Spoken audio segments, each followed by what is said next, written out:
Hello, I'm Richard Raffan. I've had a lot of requests for a video on my slicing tool, and this is almost a compound tool. The original was made by Dennis Stewart in the mid-80s. At some stage I ended the handle off a Sorby slicer, which I also had. I no longer have the Sorby blade, and must have sold that when I was downsizing.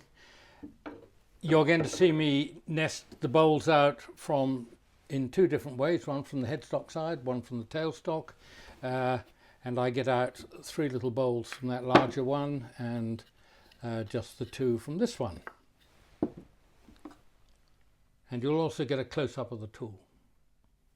As I hope you can see, this tool is almost 50 centimeters long, 500 millimeters, which is 20 inches, give or take a few mil. And the tool, as you can see, is basically out of a 19 mil 3/4 inch bar. This was made in America, 3/4 of an inch, and tapered.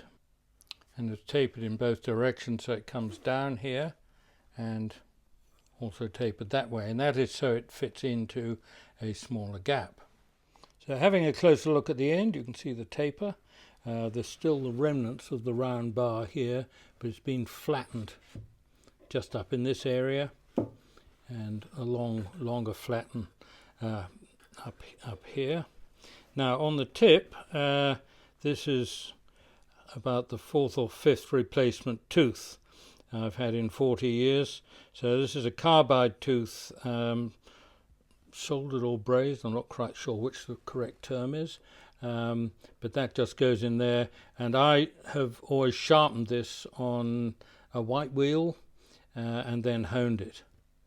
So it started off a wee bit bigger as a tooth, and I've kept this, I think on the original this was much steeper as an angle. I've now got it back to about 45 degrees. Could possibly even come back a little bit more if you're making one of your own. I have this tool mounted in a Sorby handle.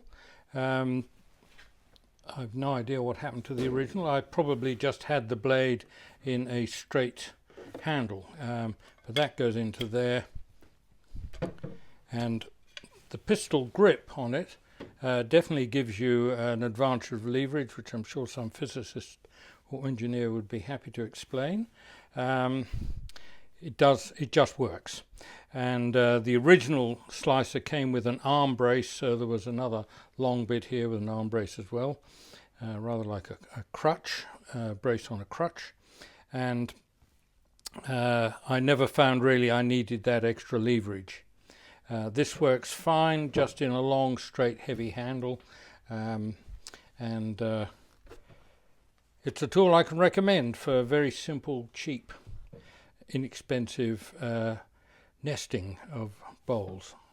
So now let's have a look and see it in action. So I'm ready to go, hollowing, as you can see, from the tailstock end. I'm going to do a little bowl first. Haven't done this before. Well, not for a long time.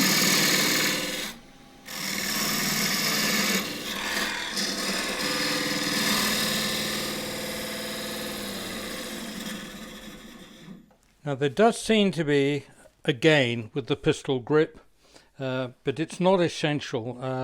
I've done this with a much longer, heavier handle, just a straight handle, and it works very well.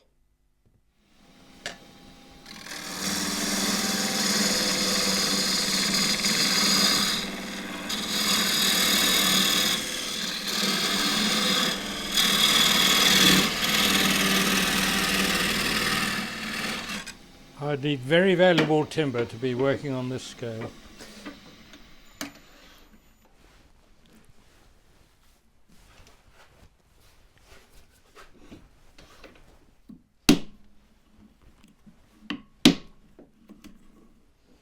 Right, a very small bowl, with a hole in the bottom, but you get the principle anyway.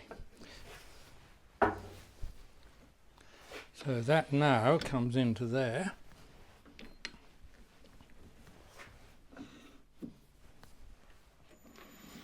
Start again. So this I find, this is bar is rounded on the right, so I actually find it works better from the headstock side. But there we go. So I'm aiming for a point about an inch above centre. Okay, so it's starting to jam. I need another cut.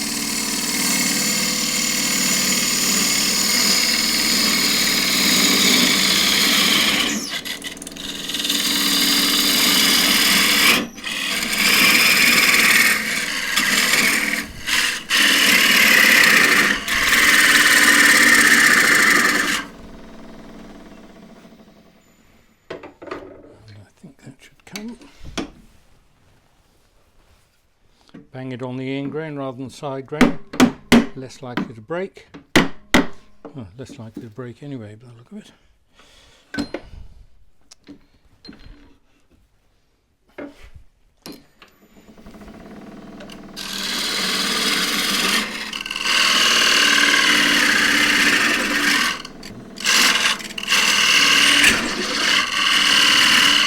Need a little more space up here for the tool to work.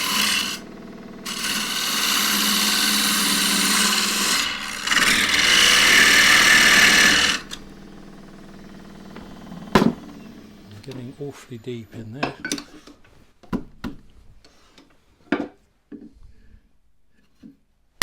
Good. Now the problem is you've got to get a foot on it. So one way of doing it is to just reverse it straight into there. Now, in this case I'm going to do it into my step jaws.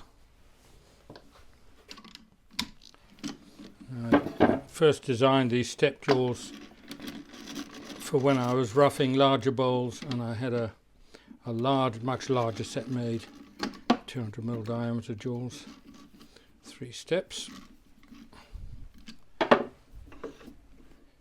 and they speeded up rough turning bowls on our end. So it's in there.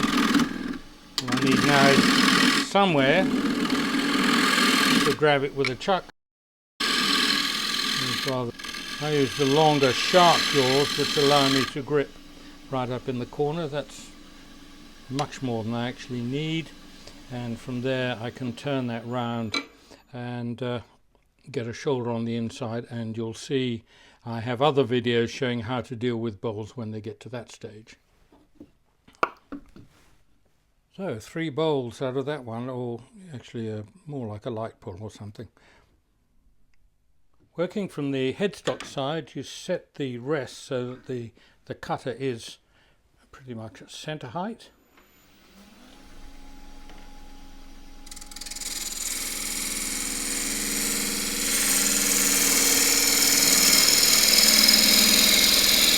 Now, because of the geometry of everything, I need to make another cut just so the tool's got room to work.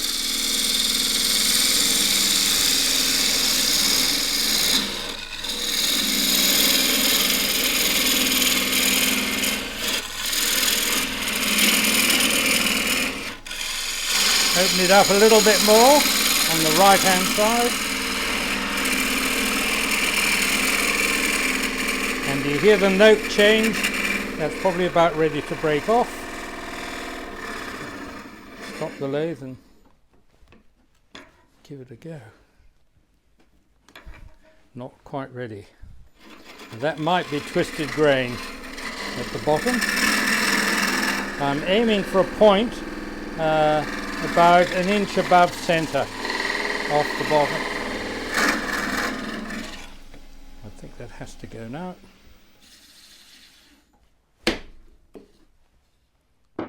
So as you can see, the surface is pretty rough. I've got a sharp edge there which I need to take care of. The break was fairly smooth because the grain was running across that way, and first thing I do is just take off that sharp edge. I put the revs up because it's a smaller piece, and I can basically get a foot on it, and then I need somewhere for a chuck to grab. And I use the shark jaws, which are longer than the standard jaws. The little shoulder like that will do it. then I can now turn that round and grip that by that shoulder. And then if it's had been a larger ball, I could take another one out of the inside. So I now have 2 balls ready to go into a chuck for hollowing or even finishing.